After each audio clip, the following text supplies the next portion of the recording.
করার কারণে যদি একটা মানুষ অপরাধী হয়ে থাকে, তাহলে তো আমাদের যে সকল মূল সমন্বয়কারী ভাইরা ছিলেন তাদের মাঝে সাদিস আলম ভাই, উনিও একজন একসময় ছাত্রলীগের সাথে উনি যুক্ত ছিলেন, তাহলে সাদিস আলম ভাই নিজেও অপরাধী।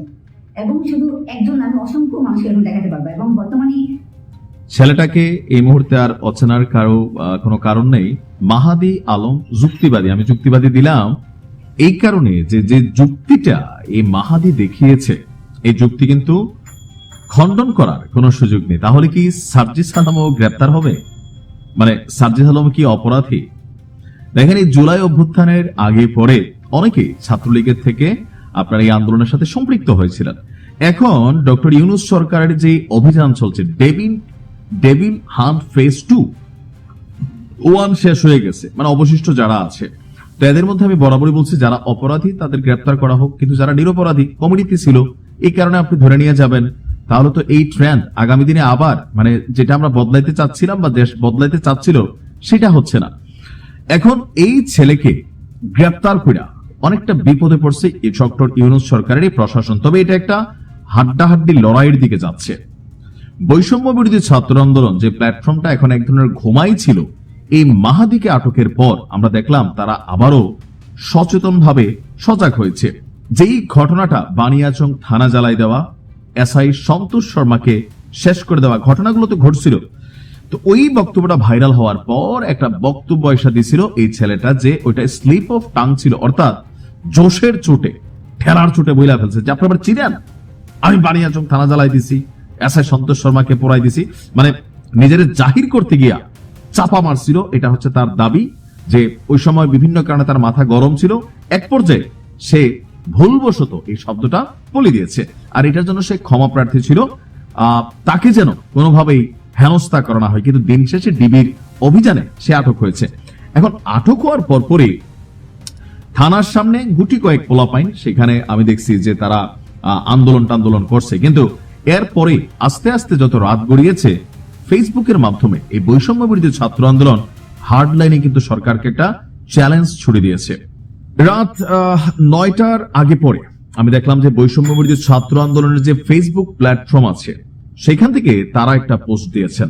ওই পোস্টে বলা হয়েছে, জুলাই যোদ্ধা মাহাদি হাসানকে 1 ঘন্টার মধ্যে অবিলম্বে নিঃশর্তভাবে মুক্তি দিতে হবে, অন্যথায় বৈষম্য বিরোধী ছাত্র আন্দোলন সারা দেশে কঠোর কর্মসূচি দিতে বাধ্য হবে।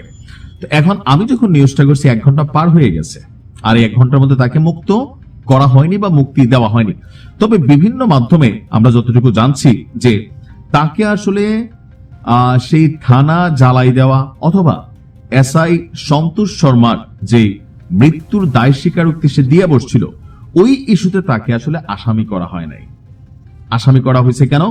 ভেতরে একটা চাপ ছিল, পুলিশের মধ্যে একটা গোসা ছিল, বা পাবলিকলি একটা থানায় বসে এই ধরনের একটা স্টেটমেন্ট যখন একজন পুলিশ অফিসারের সামনে বা একজন সার্কেল এসপির সামনে সে দিয়া বসছে, স্বাভাবিকভাবে এটা নিয়ে পুলিশ একটা প্রশাসনিক চাপে পড়ছে, সবার কাছে চাপে পড়ছে। আর এই মাহাদি হাসানের জন্য রাজনৈতিকভাবে কেউ কিন্তু তার পক্ষে স্ট্যান্ড নেয়নি। এমনকি প্রথম দিকে আমরা দেখছি বৈষম্য বিরোধী ছাত্র আন্দোলনের পক্ষ থেকে তাহাকে শোকজ করা হয়েছিল। বাট রাত যত বেড়েছে পরিস্থিতির প্রেক্ষাপট বদলাচ্ছে। তবে আমি যখন এই নিউজটি করছি, বিভিন্ন জায়গা থেকে বৈষম্য বিরোধী ছাত্র আন্দোলনের ফেসবুক পেজগুলো থেকে বলা হচ্ছে যে আগামীকালকে যদি তাকে মুক্ত করা না হয় বা মুক্তি দেওয়া না হয়, তাহলে বৈষম্য বিরোধী ছাত্র আন্দোলনের নেতাকর্মীরা মাঠে নামবে। তাকে গ্রেপ্তার করার পর পুলিশ আশঙ্কা করছিল হয়তো হাজার হাজার নেতাকর্মী সেখানে যাবে, যার কারণে সেনাবাহিনী মোতায়েন করা হয়েছে, কিন্তু পোলাপাইন ছিল সব মিলিয়ে 15-20টা। এখন রাত্রের মধ্যে বাকি যারা টেনশনে পড়ছে, যারা এরকম বিভিন্ন সময়, আমার ধারণা একটা অংশ ভালো যারা জুলাই আগস্টে ধরেন আন্দোলন করছে, কিন্তু আরেকটা অংশ যারা অপরাধ করছে, যারা থানাতে আগুন দিছে, পুলিশ হত্যা করছে বা বিভিন্ন ধরনের অপকর্মে জড়িত, এরা প্রত্যেকে টেনশনে পড়ে গেছে যে ভাই মাহাদিরে ধরে ফেলছে, এত প্রভাবশালী ছোট্ট একটা ছেলে, কলিজাটা বড়, তো এই ছেলের যেহেতু ধরে ফেলছে, এখন যদি তার পক্ষে আমরা না দাঁড়াই, আগামীতে আমাদেরকে 100% আপনি জানিয়ে রাখেন যারা পুলিশ হত্যা করছেন প্রত্যেকের আজ হোক কাল হোক 10 বছর পরে হোক আপনি কিন্তু বিচারের মধ্যে পড়বেন। আপনার পক্ষে কেউ মাঠে নামবে না, টেকনিক্যালি নামবে না, কারণ হত্যাকে কেউ প্রমোট করে না। সো তারা একটা টেনশনে পড়ছে যে না, এখন একটু 8-7 বেঁধে নামা দরকার। আবার অনেকে মনে করতেছেন যে এনসিপির মাঠের শক্তি হিসাবে এই টিমটাকে জিন্দা রাখা দরকার, পেছন থেকে হয়তো এখানে একটা কলকাঠি নাড়া হচ্ছে। তো সবকিছু মিলেয়া আজকে একটা কঠিন দিন যাবে, আবার এই ট্যাগের মধ্যে সার্জিস আলমকে আনা হয়েছে।